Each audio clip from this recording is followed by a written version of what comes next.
Why, hello there. Do you play with games? Do you play with cubes? Do you play with Gamecubes? Do you collect video games? Well, then you are welcome. You are cordially invited to this video where we talk about the current state of GameCube collecting and whether or not you should get in on the train. Ride the train. The GameCube train. Come on, ride the train. GameCube train. Stay tuned. Let's dive into this, boys and girls.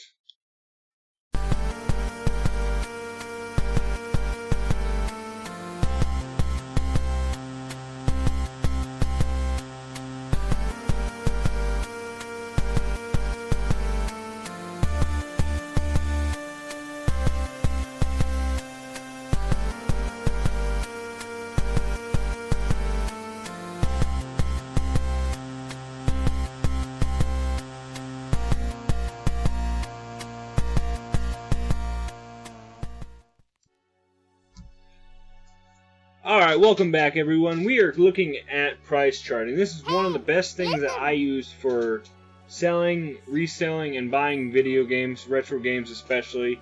What you can do here is load up this thing, put in whatever little video game you got, and it will give you the estimated loose value, complete value, just the box, and whatnot. And like I said, in one of my earlier videos, I was showing off how I restored this NES game, or Nintendo 64 game that I found on the ground, and when I was done and this loading screen loaded up and I seen the title screen, I was not very familiar with the title, so I had to look up exactly what it was. So I love price charting. Some people will give it say it's not one of the best things to do. You're better off just going to eBay and stuff like that and looking at sold and stuff. But I mean, this is just a quick glance, especially if you're in Goodwill, anything like that, and you just need to look quickly at a price to see if it's worth picking up. So what we're going to do today is talk about the current situation with the GameCube. Now, a lot of people picked a bad time to start collecting GameCube, and we're going to go over why. Now, you can see from this little chart here how the average price of all licensed GameCube games have just taken off. Like, it's pretty ridiculous how much they've gone up. Back in 2008, the average price was about $11.90, and yeah, look at this spike right here. So in the last, we'll say about 12 years, the average price of the GameCube game has doubled, and that's your, what I want to say, shelf fillers, not even the fun, like the more rare games. That's just the normal ones. We can see right at the top here with Super Mario Sunshine, loose for just the game is $30. Plays 35. Now, actually, with my experience in Mario games and anything like that, that is actually pretty good pricing. I don't understand that one. Why? It might have been the release of Mario All-Stars on the Nintendo Switch that kind of drove that price down, because I remember last year around this time, or maybe it was a little bit before that, that price was actually way higher. It was going more towards like 60 or 70. So to try and confirm my method, we can go here now and look at this. Now it looks like it has. Look at that big drop off right there. And yeah, 2020, it peaked, complete in box, the game, the case, and everything. Yep, $75. So a lot of thinking can go into this. Why all of a sudden did this drop off? And like I said, around that time last year, I believe, is when the Mario All-Stars on the Switch released, which of course Mario Sunshine is on. So people were buying that, and then this was just dropping off in value. But now you can see from the 2008 era, and so on that, it's just been, we see the general flat line, where it's just been normal. And then here in about 2016, 2017 is when we start seeing the retro market kind of start peaking. And then once quarantine hit because of COVID, insane. Look at this, March. In 1 month, it jumped up about $20 in value. Now we got to start to wonder too, is this a good time to start collecting for the GameCube? I mean, I'd have to say no, only because of what, you know, the pricing on it. It's hard to say what the market's going to do. Now we can go back and see and try and find one. Let's see. Let's look at the Super Smash Brothers charts. Now we're starting to see a very similar way that it goes on. Now if you trend this and stuff, this one's always been kind of a worthwhile game, because if you ask me and if you ask a lot of other people, Super Smash Bros. Melee is probably one of the best Smashes, especially retro-wise. I mean, the N64 one's good, but they really hit the nail on the head with this one. So it's always been worth some value. But you can just see here how it just fluctuates like this. And yeah, like we're going to look at when COVID hit back in March 2020, it kind of hasn't really affected the price of this game alone. So we can't really use this one too much. I know I have a copy of this. I have a copy of Mario Kart and stuff like that. But we can look at, let's try and find, trying to find more of a not so popular title that we can kind of look at to see, not a very common one. Well, let's just look at Resident Evil.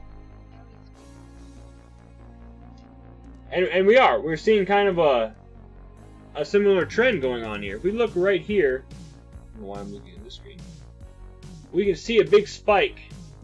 I mean, for a while there in May, that'd be the release of Resident Evil 8. You can see that the price in this really spiked up, and then it just dropped off again because the hype train for Resident Evil kind of came off. But we're really hoping that it just starts evening out. I know that for the longest time, I did not think that the NES games were going to even out. I thought they were just going to keep climbing and climbing. But we're starting to see now that the price for NES games is starting to level out too. So will the GameCube do that? It's hard to say. I mean, the next generation of kids that are growing up or becoming adults and stuff like that, they are very nostalgic for this. Now, I was more nostalgic for the original PlayStation and the N64 and the Sega and stuff like this, and I didn't have a GameCube. But a lot of the other people that, you know, growing up chose that generation or that console to go with. This is going to be the bread and butter, man. And I'm just like, it's a hard question to go by. Metal Gear Solid Twin Snakes. I really need that game. Just pull it out. If anybody wants to send me it, I will love you forever. But it's kind of,